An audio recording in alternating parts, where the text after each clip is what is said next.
It's just another ho-hum day at this Ohio check cashing center.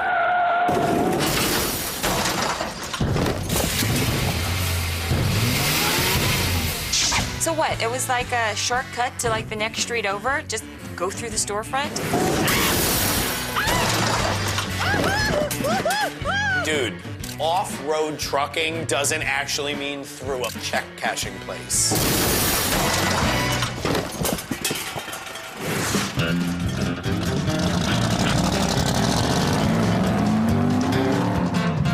Just stepping on the gas. The room's just filling with smoke. It looked like a Cheech and Chong movie, didn't it? Like they were smoking a bone.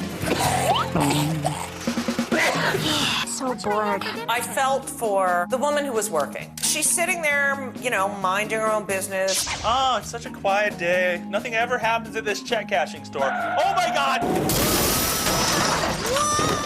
That woman had the reflexes of a puma. Did you see how quickly she got out of the way? Oh, God! The Smoky Bandit is arrested and charged with drunk driving. Just a dirt salesman on crystal meth going into town. Yeah!